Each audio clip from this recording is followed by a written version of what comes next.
नमस्कार दोस्तों। रंगा और बिल्ला दो ऐसे नाम हैं जो शायद हम बचपन से ही सुनते आ रहे हैं, लेकिन हम में से ज्यादातर लोग रंगा और बिल्ला के गुनाहों से अनजान होंगे। इन दोनों ने एक ऐसे जघन्य अपराध को अंजाम दिया था जिससे पूरा देश आग बबूला हो उठा था। वो कहानी आप भी सुनेंगे तो आप भी गुस्से से भर जाएंगे और आपकी रूह भी कांप जाएगी। बात किसी भी बड़े आपराधिक मामले की हो या फिर किन्हीं दो खुराफातियों के जिक्र की, कई बार आपको ये सुनने में आएगा कि वो तो रंगा बिल्ला है। आखिर रंगा बिल्ला कौन थे जिनकी संज्ञा आम से लेकर खास क्रिमिनलों को दे देते हैं? कुलजीत सिंह उर्फ रंगा 1975 में एक ट्रक ड्राइवर था जो ट्रक से ऊब गया तो मुंबई में टैक्सी चलाने लगा। रंगा का मन यहाँ भी ऊँगने लगा तो उसने श्याम सिंह नाम के व्यक्ति से कुछ अलग काम करने की बात कही। श्याम सिंह ने उसे जसवीर सिंह नाम के एक आदमी के बारे में बताना शुरू किया। उसे बताया गया कि वह 2 विदेशी नागरिकों की हत्या कर चुका है और बहुत पैसा कमाता है। रंगा ने कहा, मुझे उससे मिलवाओ, जिसके बाद श्याम सिंह ने जसवीर सिंह उर्फ बिल्ला से मुलाकात करवा दी। यहाँ से शुरू होती है रंगा बिल्ला की जोड़ी की कहानी। अब रंगा और बिल्ला मिलकर बड़ी बड़ी वारदातों को अंजाम देने लगे। शुरुआत में रंगा और बिल्ला मुंबई में कार चुराया करते थे। इसके बाद बच्चों की किडनैपिंग करते, फिरौती लेते और उन्हें छोड़ देते। इन सब में एक बार बिल्ला पकड़ा गया था, लेकिन कुछ दिन बाद ही बिल्ला जेल से भाग निकला। इसके बाद वे दोनों मुंबई छोड़कर 16 अगस्त 1978 को दिल्ली आते हैं। दिल्ली पहुंचते ही ये दोनों एक कमरा किराए पर ले लेते हैं और 2 महीने का किराया भी एडवांस में देते हैं।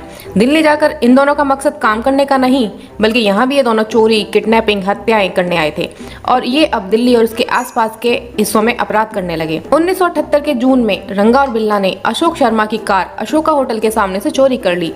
इसी गाड़ी के जरिए उन दोनों ने सबसे बड़े अपराध को अंजाम दिया।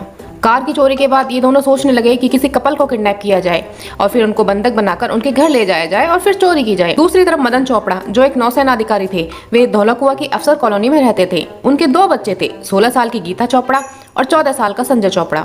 Gita Chopra Jesus and Mary college में कॉमर्स की पढ़ाई करती थी, जबकि संजय चोपड़ा मॉडर्न स्कूल में 10th क्लास में पढ़ता था और बॉक्सिंग की प्रैक्टिस करता था।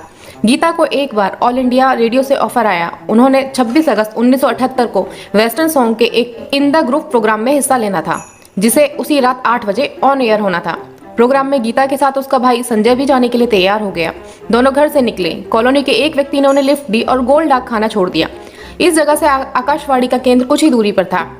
गीता और संजय टैक्सी के इंतजार में सड़क के किनारे खड़े थे। तभी रंगा और बिल्ला पीले रंग की फिएट कार लेकर पहुंचते हैं और लिफ्ट देने के बहाने दोनों को बिठा लेते हैं। इसके बाद घर में बैठी माँ रोमा चोपड़ा ने 8 बजे रेडियो खोला तो वहां गीता को छोड़कर सभी की आवाज आ रही थी। उन्हें लगा कि शायद प्रोग्राम कैंसिल हो गया है।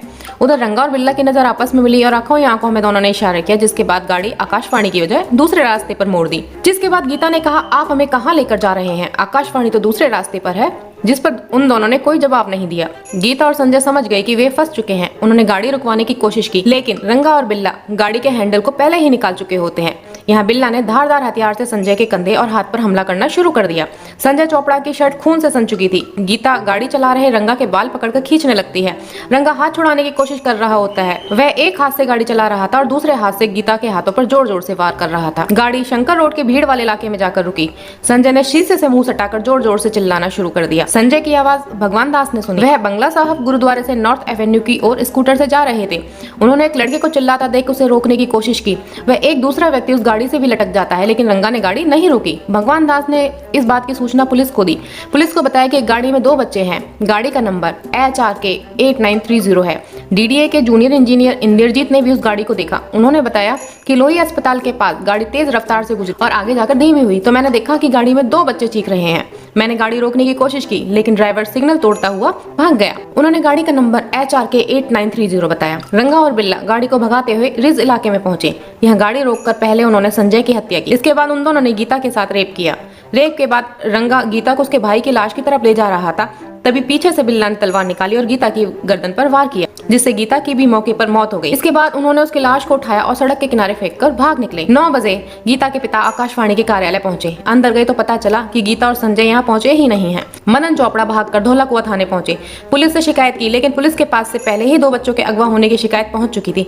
उस वक्त के SHO गंगा स्वरूप ने कोई कार्रवाई नहीं की। मदन चोपड़ा से थाने के इंचार्ज हरभजन सिंह ने कह दिया कि यह मामला हमारे थाना क्षेत्र के अंतर्गत नहीं आता। बल्कि मंदिर मार्ग पुलिस स्टेशन में आता है, इसलिए आप वहां शिकायत करें। मदन चोपड़ा के समर्थन में नौसेना के कई अधिकारी भी पुलिस थाने पहुंच चुके थे, जिस पर पुलिस ने अगवा करने का मामला दर्ज किया और तलाश शुरू की। करीब 140 पुलिस वाले 30 अलग अलग गाड़ियों से दिल्ली के हिस्सों में बच्चों की खोज कर रहे थे, लेकिन उन्हें कहीं कोई सुराग नहीं मिला, तो उन्होंने फिर जंगलों में जांच शुरू की। पूरे दिन की बारिश के चलते पुलिस का अंधेरे में चलना मुश्किल हो रहा था। पुलिस उन दोनों बच्चों को अभी तक नहीं खोज पाई थी। 27 अगस्त को हरियाणा और यूपी पुलिस ने भी जांच शुरू कर दी। उत्तराखंड, बिहार, मध्य प्रदेश के साथ राजस्थान की पुलिस भी गीता और संजय को खोजने में लग गई।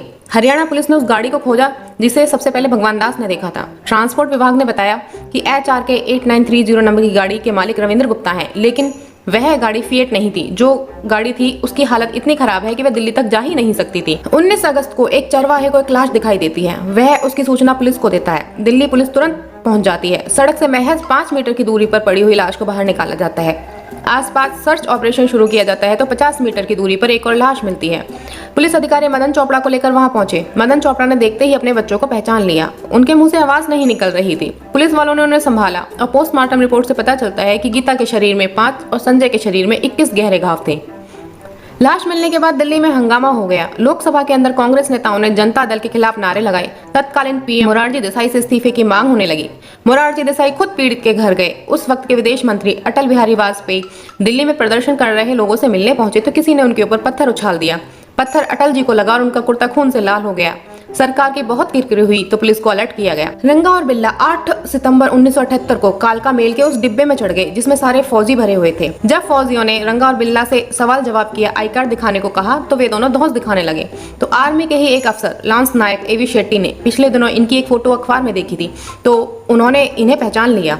तुरंत पुलिस को सूचना दी और 9 सितंबर 1978 को इनको गिरफ्तार करवा दिया। रंगा और बिल्ला को गिरफ्तार करने के लिए स्टेशन पर करीब 100 पुलिसकर्मी सादी वर्दी में पहले से ही तैनात थे। गिरफ्तार होने के बाद रंगा और बिल्ला के पास एक बैग मिलता है। उस बैग को चेक किया जाता है तो उसमें से एक तलवार निकलती है और वे कपड़े भी निकलते हैं जिनको पहनकर रंगा और बिल्ला ने गीता और संजय की हत्या को अंजाम दिया था। उन कपड़ों पर अभी तक गीता और संजय का खून लगा हुआ था। गिरफ्तार होने के बाद केस बहुत तेजी से चलता है। पुलिस ने दोनों से अलग अलग पूछताछ, डीएनए जांच हुई। सारे सबूत और डीएनए रंगा बिल्ला से मैच कर गए। सेशन कोर्ट ने दोनों की फांसी की सजा सुनाई। रंगा और बिल्ला ने दिल्ली हाई कोर्ट में याचिका दायर की। 26 नवंबर 1979 को हाई कोर्ट ने भी फांसी की सजा बरकरार रखी। रंगा ने सुप्रीम कोर्ट में याचिका दायर की। सुप्रीम कोर्ट ने याचिका खारिज करते हुए कहा, फांसी से कम कोई और सजा नहीं। रंगा और बिल्ला के पास अब राष्ट्रपति को दया याचिका भेजने का विकल्प था, जिसके बाद उन्होंने उस वक्त के राष्ट्रपति नीलम संजीव रेड्डी को याचिका भेजी। राष्ट्रपति ने भी कोर्ट की इस याचिका को खारिज कर दिया। अब फांसी की तारीख तय होना बाकी था। इस पूरी कार्यवाही के दौरान बिल्ला हमेशा उदास रहता था और रोता रहता था। वह कहता कि वह निर्दोष है, उसे रंगा ने फंसा दिया है, और रंगा कहता कि रब सब जानता है, मैंने कुछ नहीं किया है। फांसी की तारीख 31 जनवरी 1982 तय कर दी गई। फांसी देने के लिए मेरठ से कालू जल्लाद और फरीदकोट से फकीरा को बुलाया गया। फांसी के लिए रस्सी बिहार के बक्सर से आई। जेल प्रशासन ने दोनों जल्लादों को उस वक्त 150 रुपए में ओल्ड मॉन्क की शराब मंगाकर पिलाई। जेल प्रशासन की माने तो पूरे होश में रहने वाला व्यक्ति कभी किसी की जान नहीं ले सकता। तिहाड़ जेल प्रशासन ने दोनों को सुबह 5 बजे जगाया। रंगा नहाया, लेकिन बिल्ला ने नहाने से इनकार कर दिया। उन दोनों को फांसी के तख्त पर लाया गया और हाथ पीछे बांध दिए गए और चेहरे को काले कपड़े से बने थैले से ढक दिया गया। फांसी के तख्त पर पहुंचने पर रंगा ने जोर से नारा लगाया, जो बोले सो निहाल, सत श्री अकाल। तभी जेल के सुप्रिंटेंडेंट आर्यभूषण शुक्ल ने लाल रुमाल हिलाया और दोनों जल्लादों ने लीवर खींच दिए। फांसी के 2 घंटे बाद जब डॉक्टर ने चेक किया तो बिल्ला तो मर चुका था, लेकिन रंगा की नाड़ी चल रही थी क्योंकि उसने फांसी के वक्त सांस रोक ली थी। एक कर्मचारी फांसी के तख्त से नीचे उतरा और उसने रंगा के पैर खींचे। बिल्ला और रंगा के घर वालों ने अंतिम संस्कार के लिए भी लाश लेने से मना कर दिया और जेल प्रशासन ने अपनी तरफ से उनका अंतिम संस्कार किया। तो दोस्तों, ये थी हमारी आज की स्टोरी। अच्छी लगी हो तो चैनल को सब्सक्राइब जरूर करें। मिलते हैं अगली स्टोरी में, तब तक के लिए